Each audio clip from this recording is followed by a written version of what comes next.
নমস্কাৰ সুবৰ্ণ জলনিধি ইউটিউব চেনেললৈ আপোনালোকক স্বাগতম।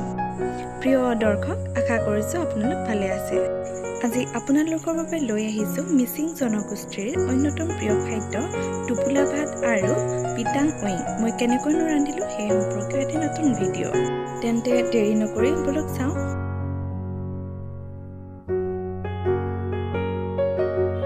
টোপোলা ভাত ৰান্ধিবৰ বাবে মই চাউলখিনি কিছু সময় তিয়াই ৰাখিছিলোঁ আৰু এতিয়া এই চাউলখিনি তৰা পাতত টোপোলা কৰি বান্ধিম। তেন্তে কেনেকৈনো বান্ধিলোঁ বলক চাওঁ।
মাংসখিনি কিছু সময় ভাজি হোৱাৰ পিছতে ইয়াত কেইপিচমান আলু দি দিম আৰু ইয়াত মই নিমখ হালধি আন্দাজ অনুসৰি দি থৈছোঁ।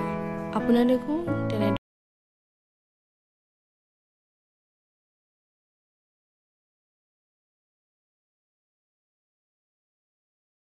মাংস এই দুয়োটাই সিজাৰ পিছতে অলপমান গৰম পানী দি দিম। বেছি পানী নিদিওঁ, অলপমানহে দিম আৰু এই পানীখিনি উতলি যেতিয়া অলপ কম হ'ব তাৰ পিছতে মই পিঠাগুড়িখিনি দি দিম।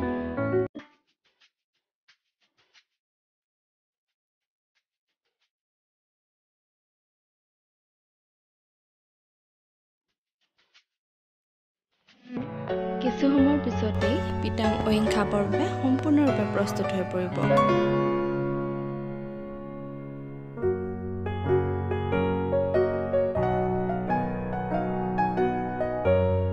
এয়া পিটাং উইং আৰু টোপোলা ভাত সম্পূৰ্ণৰূপে প্ৰস্তুত হৈ পৰিলে আপোনালোকেও এনেধৰণৰ জনগোষ্ঠীয় খাদ্য খাই চাবচোন।